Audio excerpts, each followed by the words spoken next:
นะคะหมูบวกทะเลสนนราคาอยู่ที่40 บาทโอ้เนอร์กุ้งตัวใหญ่ๆเดี๋ยวเทียบจะไม่รู้ดูช้อนตัวโตอยู่นะแล้วก็ฝั่งซ้ายขนมจีบค่ะขนมจีบหมูจานละ20 บาทตะอันเองสวัสดีเจ้าวันนี้นะคะพี่ผันออกมาหินเข้าตังนอกเจ้าจะมาแนะนำทานราดหน้านะคะเจ้าอร่อยของเจียงใหม่เลยนะคะอยู่ที่ฝั่งตรงข้ามของมอแม่โจ้นะคะชื่อว่าราดหน้าแดชาราดหน้ายอดผักเป็นบอกว่าเจ้านี้เนี่ยอร่อยมากเลยค่ะแล้วก็ราคาก็แพงโตยนะคะเดี๋ยวเราลองไปจริงแต่เจ้าว่าจะทำว่าไก่โตยไปเลยค่ะ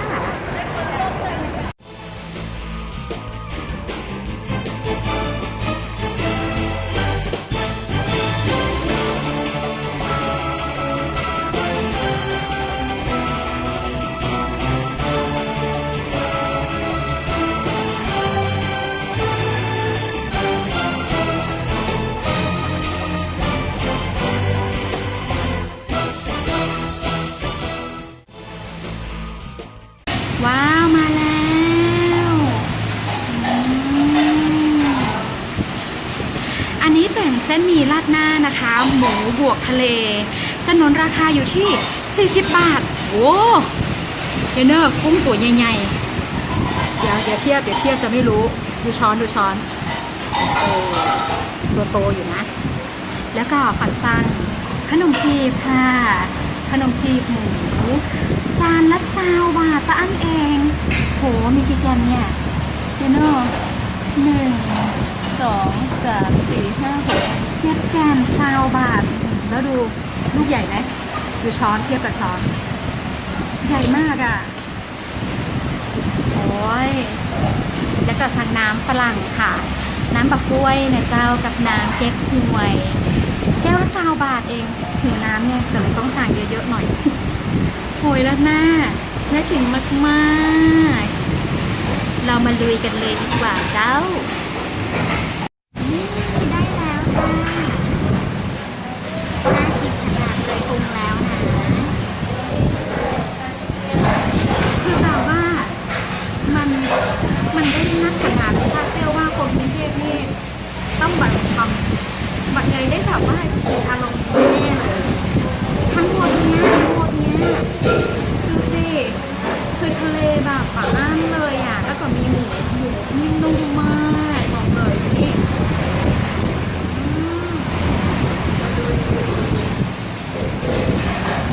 ต้องสวยใหญ่ๆ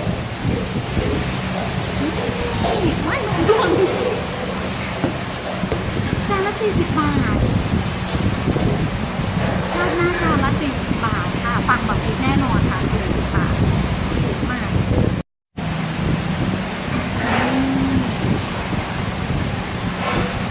แต่เราว่ามันถูกมากๆเลยนะคะ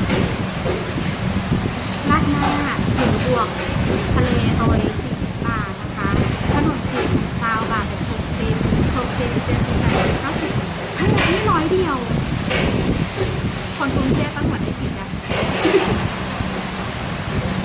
ดูดีเยอะมากแล้วก็ร้านนี้นะคะจะบอกว่าอร่อยมากลำแต่ลำหันนะคะเดี๋ยวหันชมที่กัดไว้ที่ป้ายนี้นะคะ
กว่า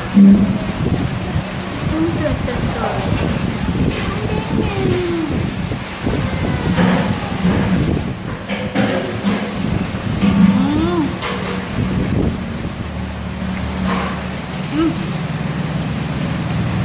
ัวใหญ่มาก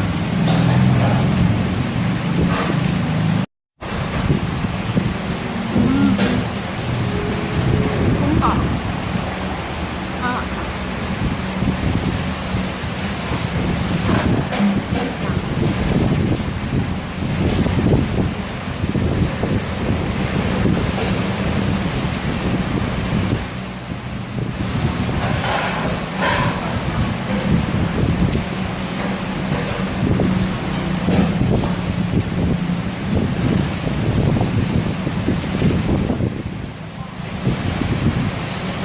ที่น่าทำงานตอนนี้เข้ามาติดกลิ่นต่อไปนะคะแต่ถ้าอยู่กินเป็นของแมลงด้วย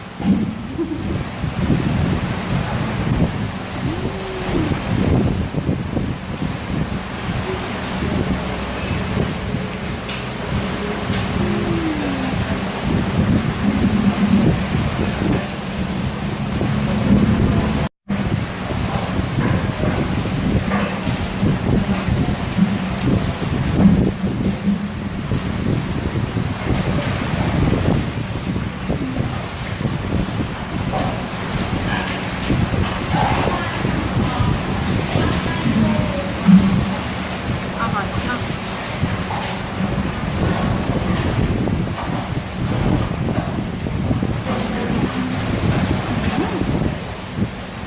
พัดลม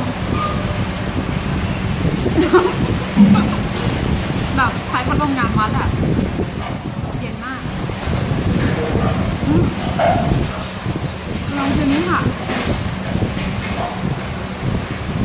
ขนมจีบลูกใหญ่เวอร์อะ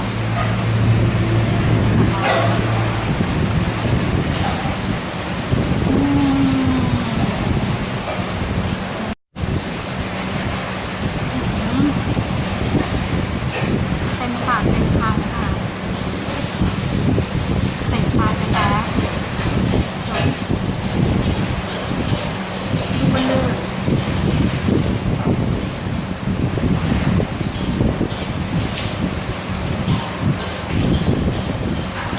ต้องกินกับผัก